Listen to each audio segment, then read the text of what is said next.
activated or initiated by a person. This is my top priority.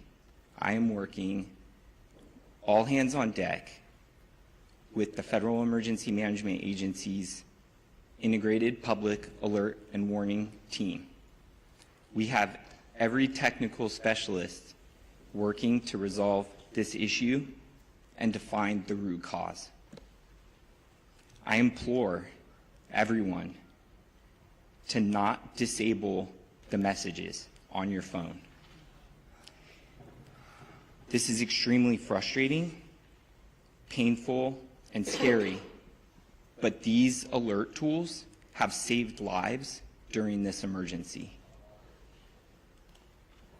Not receiving an alert can be a consequence of life and death.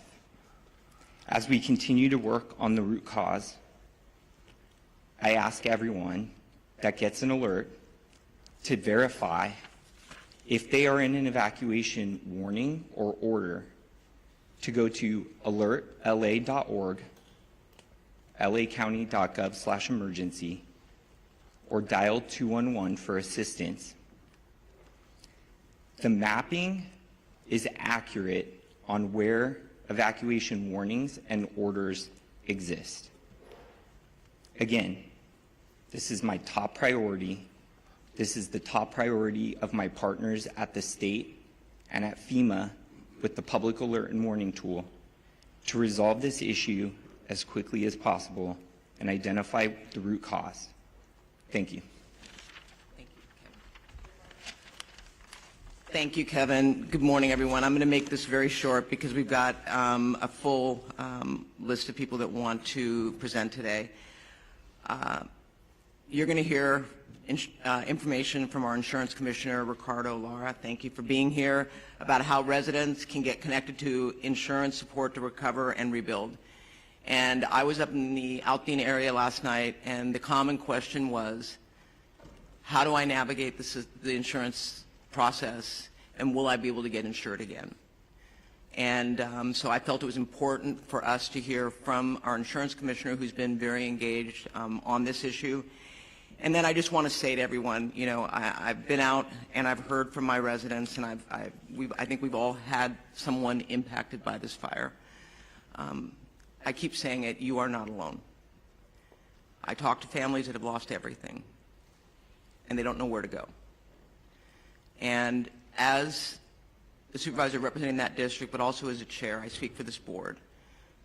We are here to support you, and we will be here for the long road to rebuild.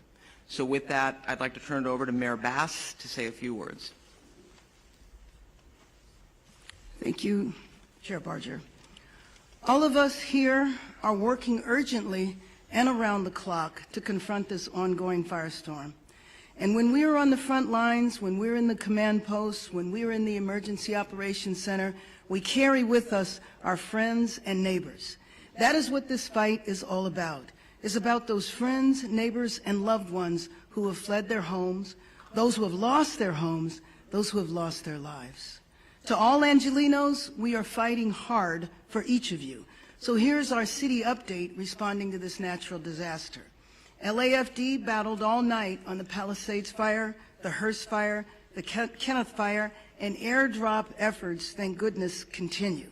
LAFD also responded to and extinguished fires in Pacoima, Hollywood, Studio City, and more. I do want to let everyone know that Griffith Park, including Runyon Canyon, will be closed through Sunday. Yesterday, President Biden pledged his full support for response efforts, including FEMA reimbursement 100% of our disaster response costs. FEMA also launched resources and support for Angelenos impacted by these fires. Visit disasterassistance.gov to apply. We have worked with the Governor and Sheriff Luna to secure the National Guard, which will back up and free up our firefighters and police officers and play a key role in securing our evacuation zones to keep people safe and to protect against anyone thinking of taking advantage of this tragedy. People from across LA, the nation, and the world are asking how to help. Yesterday, I spoke of the California Community Foundation's Wildlife Recovery Fund, and today I'm grateful to share that within 24 hours, they have raised $2.5 million from 4,000 generous donors. Visit calfund.org. I also mentioned that Airbnb has been working through the 211 online portal to provide free temporary housing.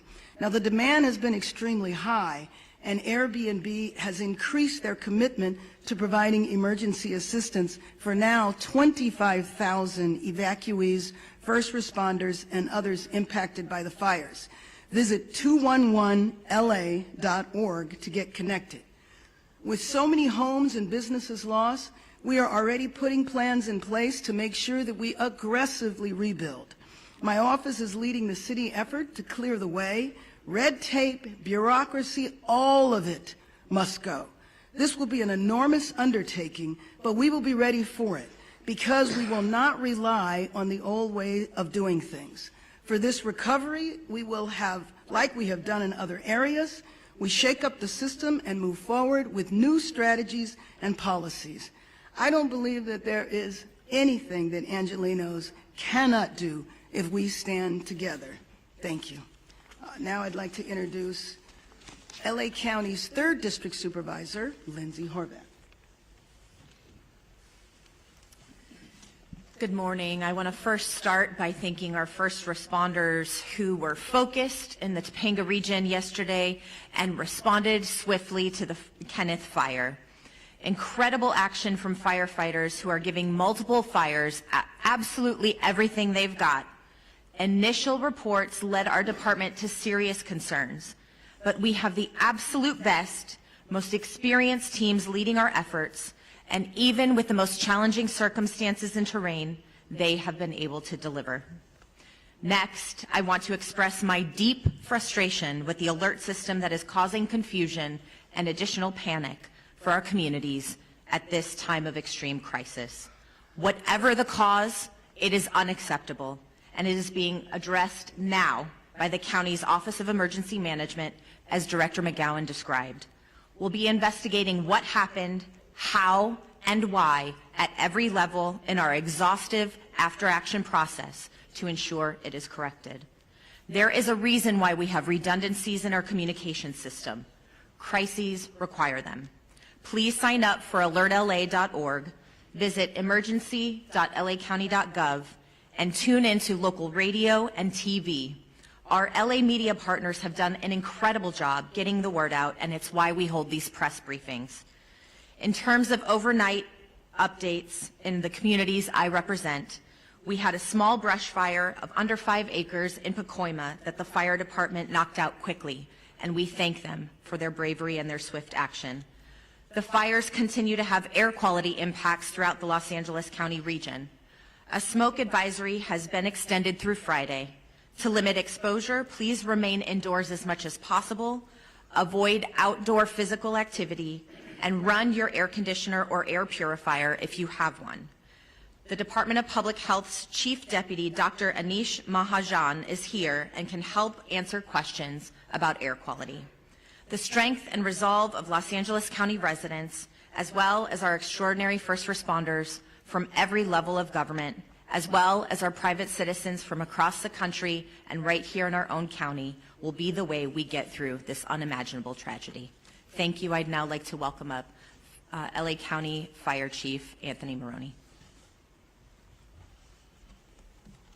Thank you, Supervisor. So good morning. The Eaton fire, current estimated acreage, 13,956 acres with 3% containment. We still have 4,000 to 5,000 structures that may be damaged or destroyed.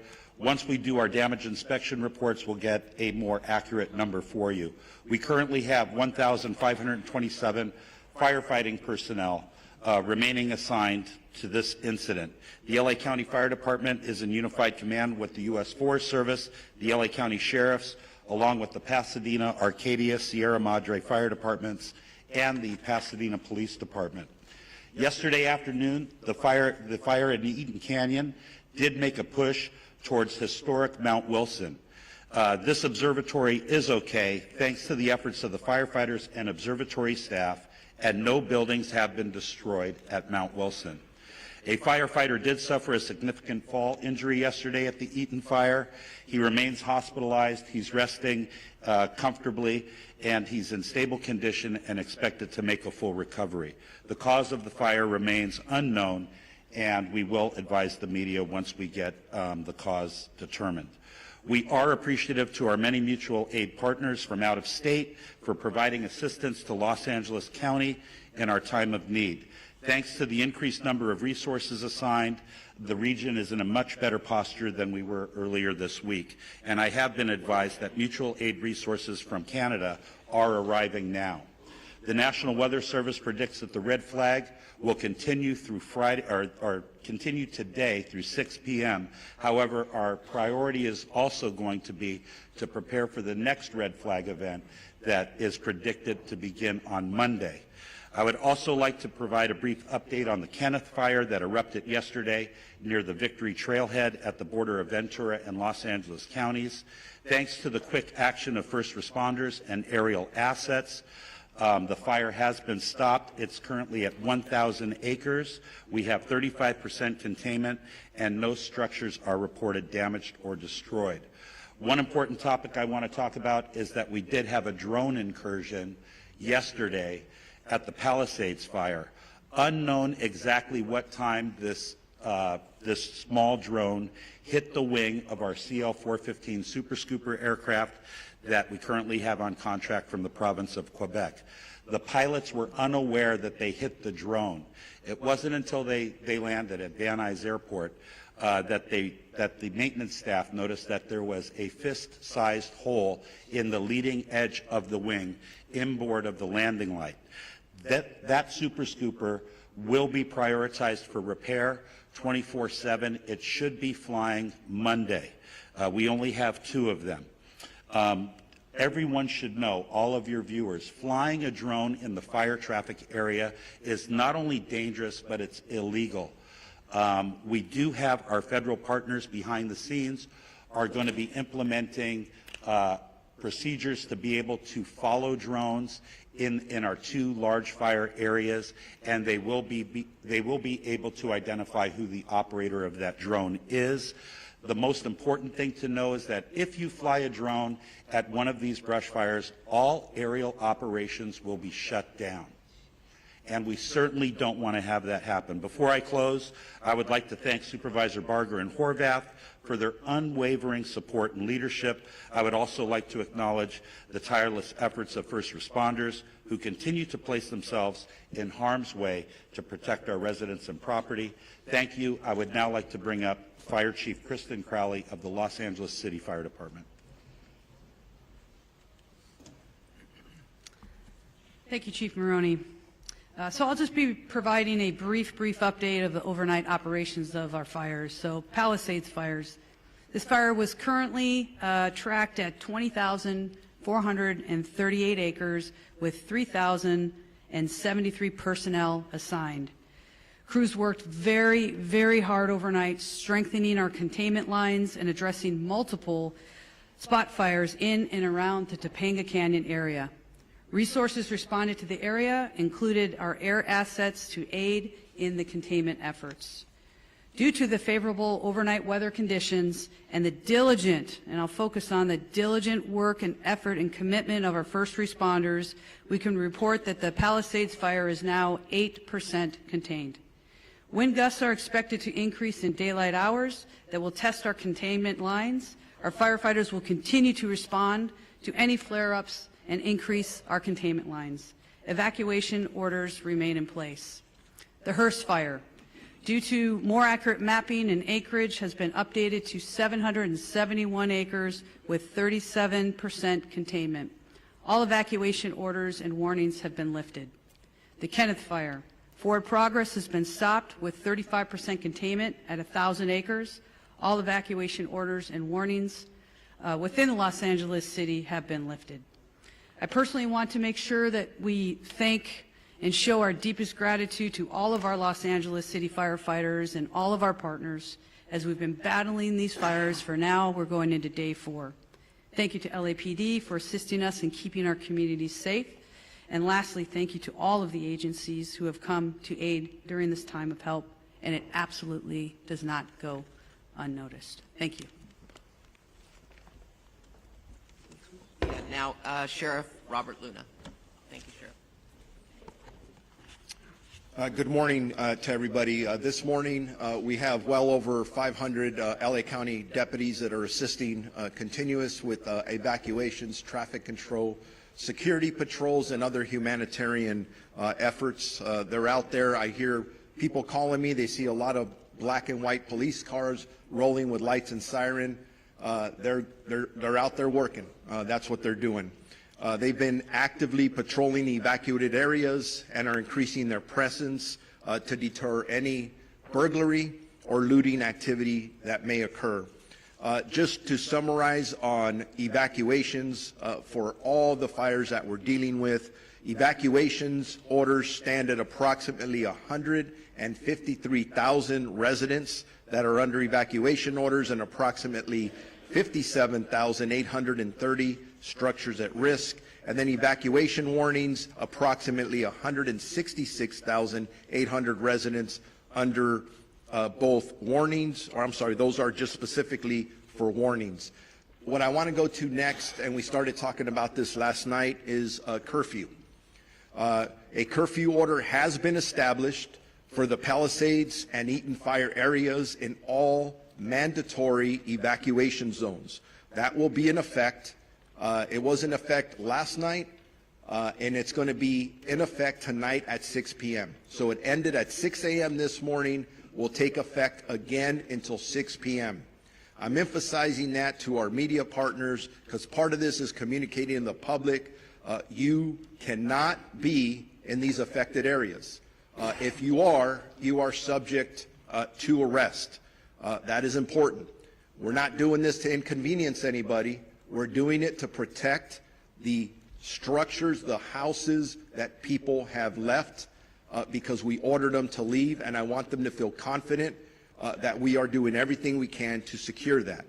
This curfew will be strictly enforced and is being taken to enhance public safety, protect property, and prevent any burglaries or looting in the area that the residents have evacuated. The only people that will be allowed in these areas are disaster workers, okay? I just want to make that clear because we have other people trying to get in there. And by the way, media partners who have legitimate media credentials, yes, you may enter those areas unless it's very, very unsafe and somebody tells you not to for that reason. Again, just specifically, anyone found in violation of this curfew will be subject to arrest for a misdemeanor offense under LA County Code Section 2.68320, and conviction may result in a fine up to $1,000 or jail time.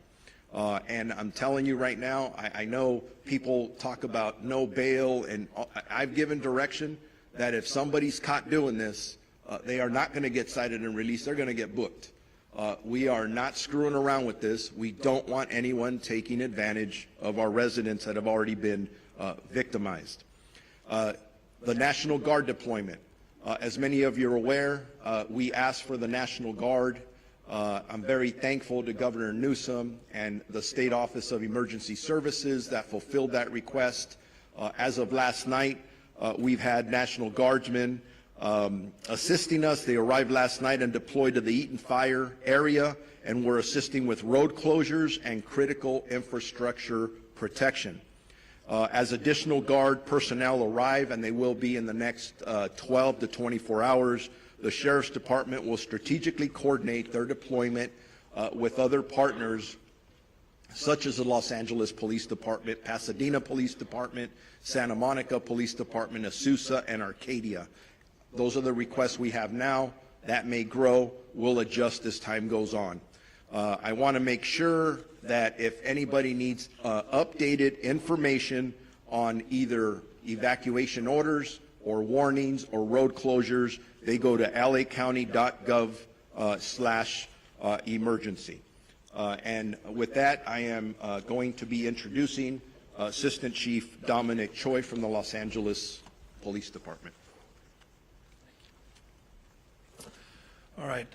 Good morning. On behalf of the Los Angeles Police Department, I just want to extend our deepest sympathies to all those affected by our fires, and that includes many of our own LAPD officers who've lost homes and property in this fire, and they continue to serve these communities, and I appreciate all their work. I have a number of important updates for all of you today, and I'm going to start by an arrest that was made late yesterday afternoon. So yesterday afternoon, the Kenneth fire started at the border of West Hills in the city of Los Angeles and Ventura County. At 4:32 p.m., we received a 911 call that a suspect was attempting to light a fire in the community of Woodland Hills and was being detained by residents. Officers from LAPD's Topanga area responded and took that suspect into custody. And once we learned that this suspect was a possible arson suspect, our Major Crimes Division responded to Topanga Division along with Ventura County sheriffs, who was a lead in the Kenneth fire investigation. But they responded, they interviewed this suspect. After the interview and additional investigative steps, looking at some additional evidence that was present, they made the determination that there was not enough probable cause to arrest this person on arson or suspicion of arson, and therefore this person was arrested on a felony probation violation. This investigation is ongoing, however, and I'd like to thank those community members that were involved in this and helping us bring this person to our attention, and so we can have an ongoing investigation. The second point I want to talk about is for any of those people looking for loved ones or missing people related specifically to the Palisades fire. Now, the county is also doing this for the Eaton fire, but for the city of Los Angeles, we've stood up a family assistance center. This center is located at Chevy Hills Recreation Center, and it's at 2551 Motor Avenue. It's going to be open today from 10 a.m. to 6 p.m. and tomorrow from 9 a.m. to 5 p.m. We will have 10 officers there ready to receive anyone who needs to report a missing person related to the Palisades fire. We will also have the American Red Cross, the Mayor's Crisis Response Team, the LA County Medical Examiner's Office, and the LA County Department of Mental Health. They will be there to help support, answer questions, and provide information as necessary. Again, I just want to emphasize this is for missing people related to Palisades fire. This is not for any other issues related to the fire. LAPD and our law enforcement partners are actively maintaining law and order in the areas impacted by the fires. We're patrolling these areas to deter criminal activity and to continue to ensure public safety. Today, we're deploying 210 officers in these impacted areas. This deployment includes our partners from LA Port PD and LAWA PD, and I'm thankful for their support. Again, protecting our homes, businesses, and evacuated and vulnerable zones are our priority, and we will continue to ensure that no one takes advantage of these situations. You've heard this message before, but I'm going to say it again because it's so important and so critical. Looting has zero tolerance. Looting or exploiting in the disaster areas will not be tolerated. Anybody caught looting or committing crimes in the affected areas will be arrested and prosecuted to the fullest extent of the law.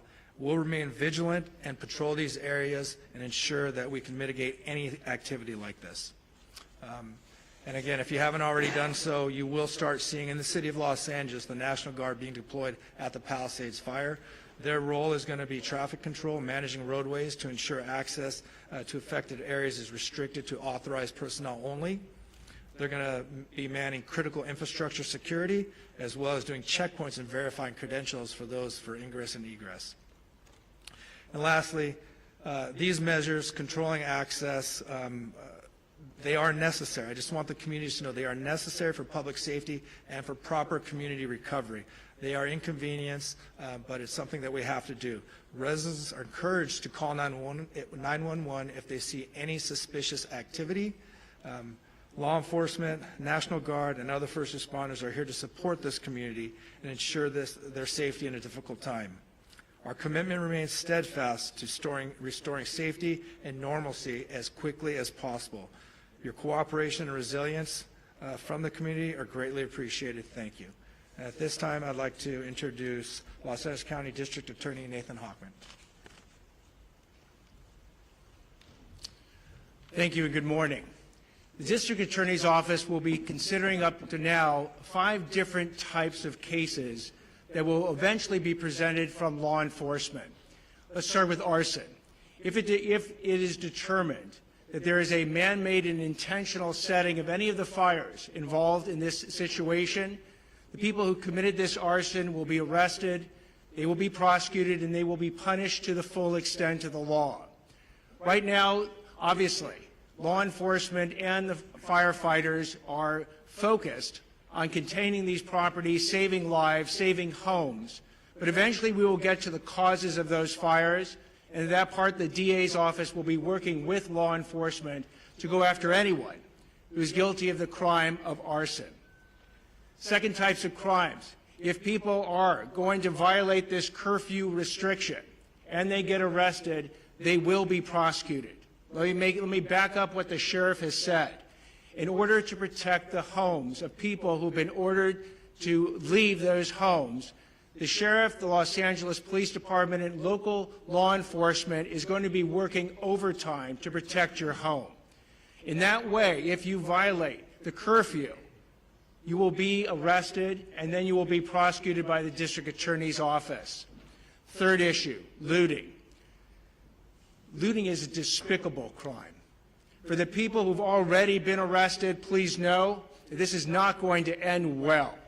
You will be punished to the full extent of the law, and I'm sending this warning message out again. If you want to take and go ahead and take advantage of people who have tragically suffered enormous losses in this county, the district attorney's office, working with law enforcement, will make sure you are arrested, you are prosecuted, and you are maximally punished. Drones. If you're thinking that it's fun to send a drone up in the area for your own amusement, or you want to get information that nobody else can get, and you do it in one of these areas for which drones are not permitted, I'll repeat one more time. You will be arrested, you will be prosecuted, and you will be punished to the full extent of the law. And the last type of crime that we'll be looking at are scams, and we're already seeing them. We're seeing people being targeted in GoFundMe scams by people who are trying to entice people to give money to people who have suffered when the people who are arranging this GoFundMe page are nothing but scammers. You must be aware of who you are being approached by and who you actually can go ahead and give your money to if you want to help them. We're going to see that eventually with insurance scams. We'll see it with government benefit scams, and yes, they're going to target the people who have been tragically affected, and you cannot allow them to do it. I would suggest that if you want internet resources and who to give money to, go to recovery.lacounty.gov. It has a whole list of organizations that you can, if you want to, contribute to, and it does it in both English and Spanish. Also, you can go to the LAFD.gov's website as well. But my message to the public is beware. These scammers look at this as an opportunity. Do not let them take advantage of you. And one more message to the scammers: you will be arrested, you will be prosecuted, and you will be punished to the maximum extent possible. I'd like now to introduce California Insurance Commissioner Ricardo Lara. Thank you. Before I begin, I want to publicly thank the insurance commissioners from across the nation and the international insurance supervisors who have offered assistance and support during this difficult time. My heart goes out to my fellow Angelinos and to the firefighters currently battling these blazes. Let me be clear, my top priority is to protect all affected people during this crisis and assist in their insurance recovery. My primary concern at this very moment is to ensure that wildfire survivors receive the insurance benefits to which they are entitled to as soon as possible. I understand that this may be new and the extent of the calamity here in Southern California, and compounded by the insurance and financial stresses that these wildfires have caused. However, at the Department of Insurance, we have been confronting wildfires and other natural disasters throughout our entire state for a very long time, making us, unfortunately, response experts. Now is the time for you to focus on your family and in your health. The last thing you should be worrying about is your insurance. Here's what I've done to protect our wildfire victims to date. I am using my moratorium power to stop all non-renewals and cancellations. Last night, I issued a bulletin to protect homeowners affected by the Palisades and Eaton fires from non-renewals and cancellations by your insurance companies for 1 year, under a moratorium law that I wrote while I was serving in the state Senate. This covers you even if your home wasn't destroyed or damaged in the wildfire. You can visit insurance.ca.gov to look up your zip code if you are near these wildfires and obtain that protection. I'm also calling on insurance companies to suspend any pending non-renewals and cancellations that homeowners received before these fires started. This means that if you've received a non-renewal from your homeowner's insurance between October 9th and January 7th, essentially 90 days, your insurance company should do the right thing and retain you as a valued policyholder. I call upon all property insurance companies to pause these non-renewals and cancellations and provide essential stability for our communities, allowing consumers to focus on what's important at the moment, their safety and recovery. In my notice, I also urged insurers to extend the payment grace period beyond the existing 60 days for policyholders in areas directly affected by the wildfires, enabling Angelenos to pay their home insurance premiums amidst the challenges that they are currently facing. And if your policy was not renewed, or if you don't have coverage, please call us at 1-800-927-4357. We can help you find additional solutions. I have also directed my department's enforcement team to protect Angelenos from fraudsters targeting wildfire survivors and to assist with the ongoing evacuation efforts. My department has moved quickly to host an insurance support workshop on January 18th and 19th at Santa Monica College, followed by another event the following weekend at Pasadena City College. We will have experts from our staff and representatives from insurance companies available so homeowners can obtain answers and take the action they need in one convenient location. Again, call us at 1-800-927-4357 to schedule a one-on-one appointment with our experts.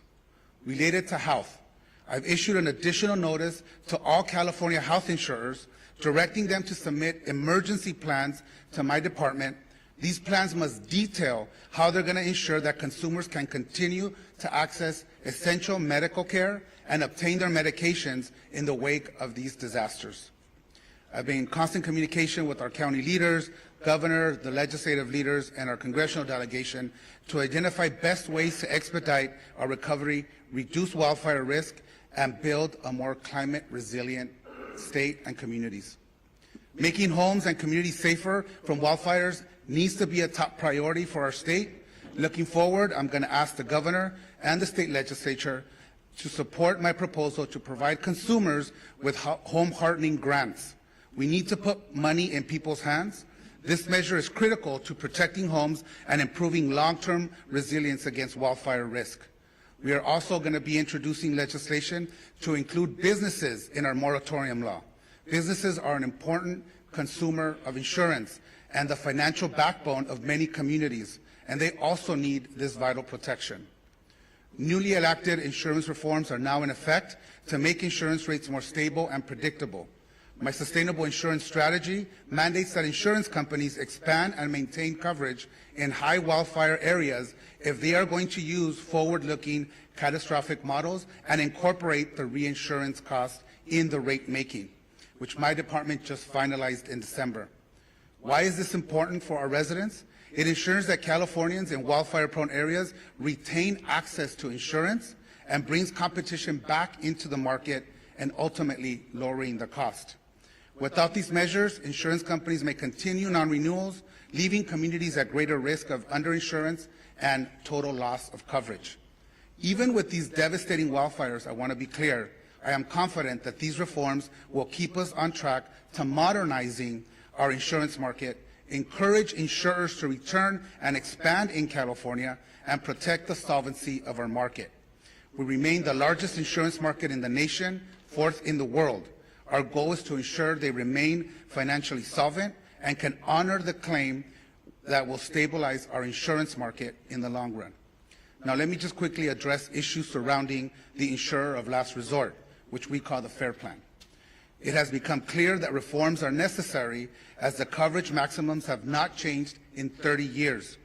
I recognize that for some Californians, the coverage limits, even the ones that we've already implemented, are still very low. Under my strategy, we have also ensured the creation of a stronger, more sustainable FAIR Plan with the long-term financial strategy to withstand the challenging fires we are experiencing today.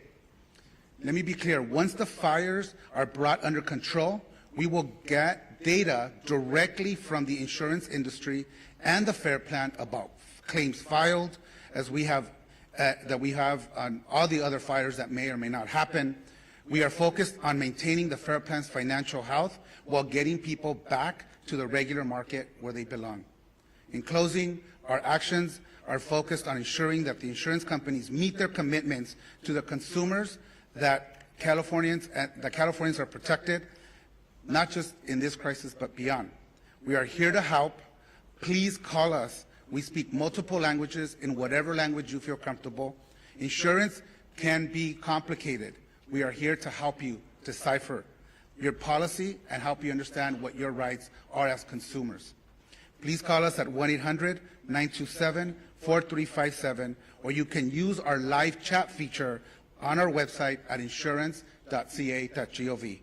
Together, we will get through this, I can assure you, and thank you. LA County Assessor Jeff Prang.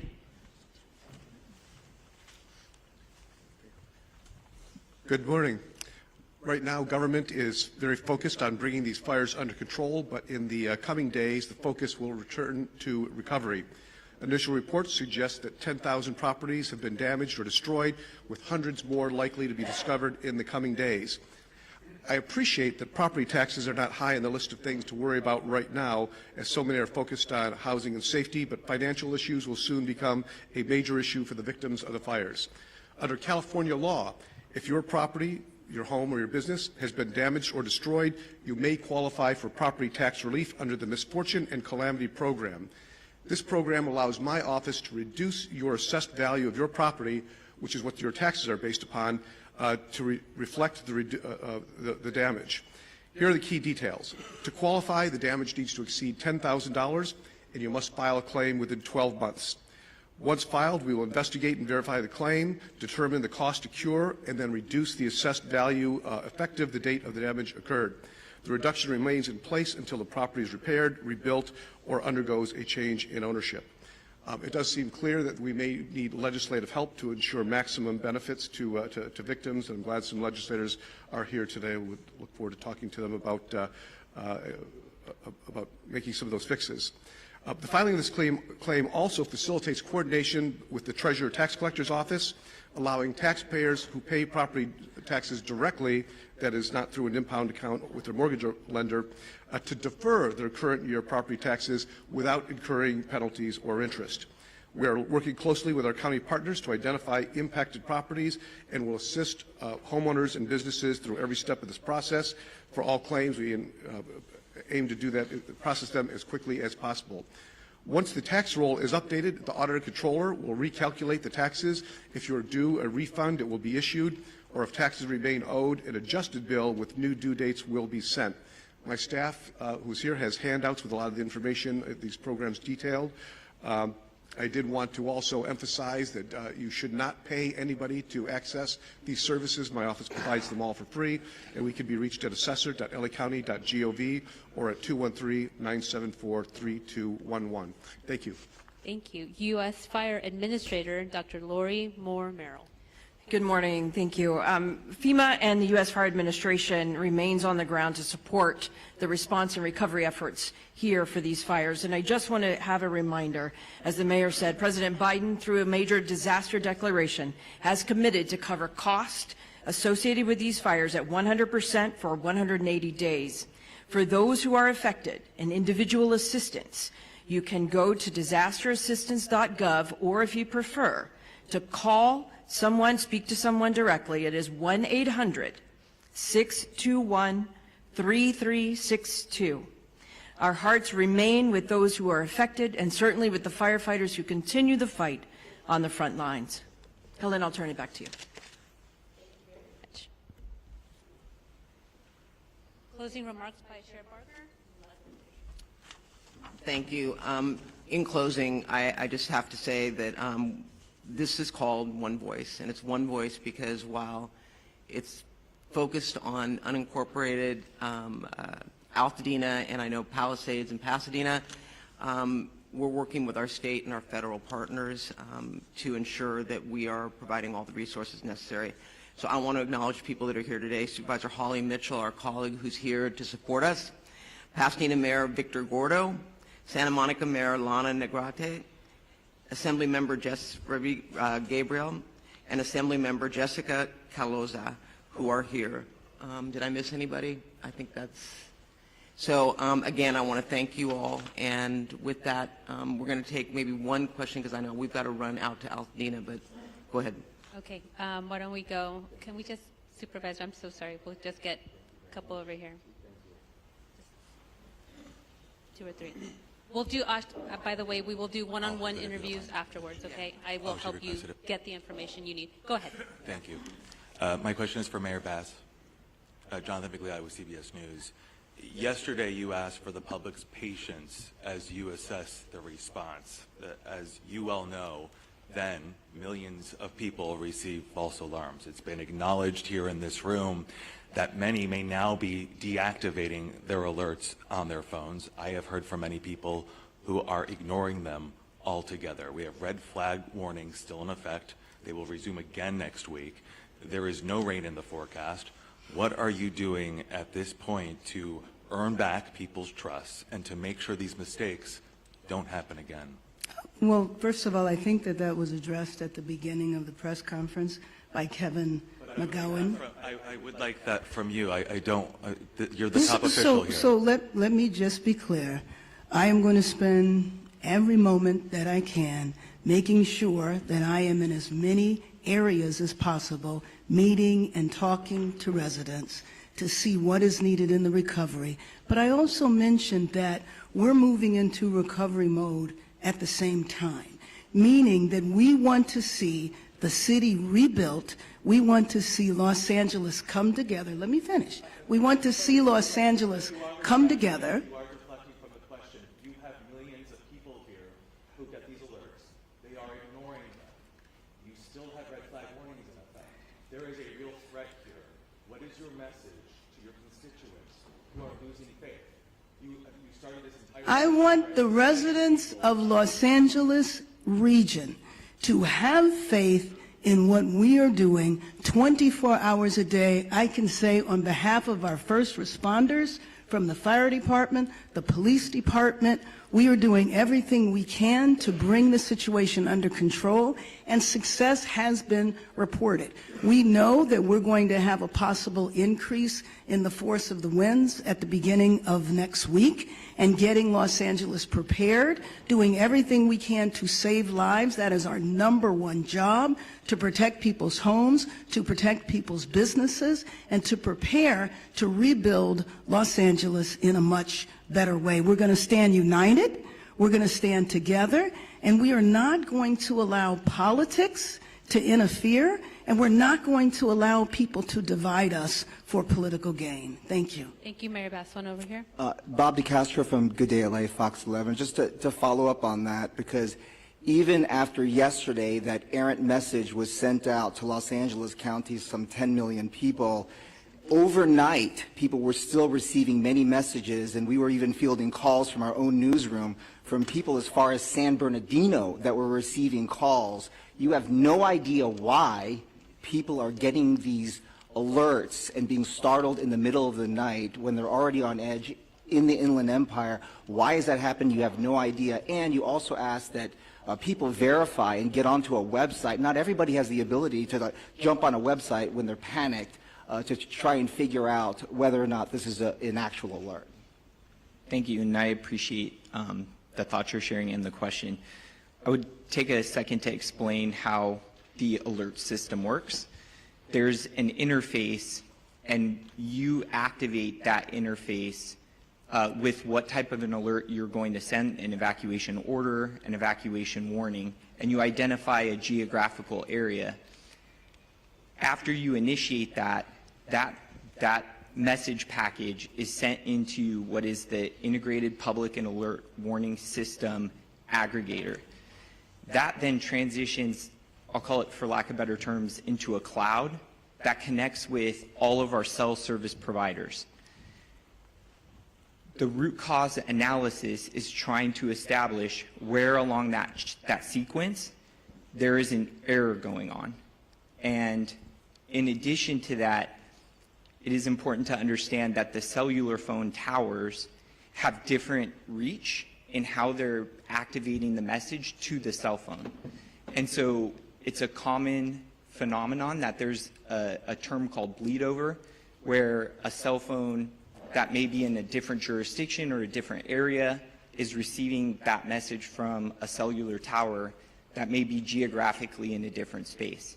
So right now our number one priority is to establish how we can work with our, well, in coordination with our federal and state partners, how we can stop the messages that are going out right now that are not being initiated by a human action,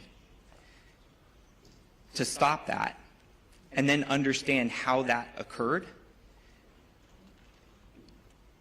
so that the tool can still be used for what was identified as like a critical fire weather that we're still in experiencing and will continue to experience. Can I just follow up on that? The bottom line is we are going to drill down, because I too got the alert. I got 2 alerts, and then I got an alert telling me to disregard the alerts. And, you know, as someone who has communities that are on edge, that are lined up, and I'm sure Mayor Gordo has the same situation going on as well, they're on pins and needles thinking that they're next. So we're drilling down right now, and the way it's described to me is there are towers that are now powering up, and it's up in this cloud. It's kind of like when you send an email and it goes into draft, and then once you hit internet, it gets sent. Similar, but my question is, why can't we turn it off? And the answers we're getting are not satisfying. I'm not making any excuses. It's unacceptable, and it is frustrating because we are asking people to trust us, to believe us when we say evacuate. So if we're going to tell them to evacuate, we better make darn sure we're targeting the right people. So don't think we're taking this lightly. I'm not. And I know that my residents aren't. So I hear you loud and clear. The frustration you're hearing from me is based on the frustration I'm hearing as well from my constituents who are asking, when we get it, is it going to be legitimate? Should we listen or should we ignore? Or disable altogether? So, Chair Barber, the verification, so people are just supposed to go on this website, find this website, and figure out if it's real? I think that's absolutely ridiculous, and I told Kevin McGowan that. To tell people to go on a website when they may not have access to an internet is absolutely absurd, and that is, quite frankly, not something that I am recommending. Obviously, for those that want to find out where the evacuation centers are, or I mean the evacuation locations are, they can go on there, and it is an accurate map. But I'm not going to tell people, if you get the alert, go on and check. I mean, I think that we need to fix this problem so that, in fact, when an alert goes out, it is a legitimate alert that people can listen to. So I hear you. I hear that criticism. I personally, when I heard it, didn't feel that I was going to tell people, well, if you get it, just go on a website. They can, but that's not going to satisfy the frustration that people have. So I just want to make it clear to you. Thank you, Chair Barger. We are at time. We're over time. Thank you. We will do one-on-ones. If you need assistance, please come see me or a member of the team. Thank you, speakers, again. Thank you all for attending.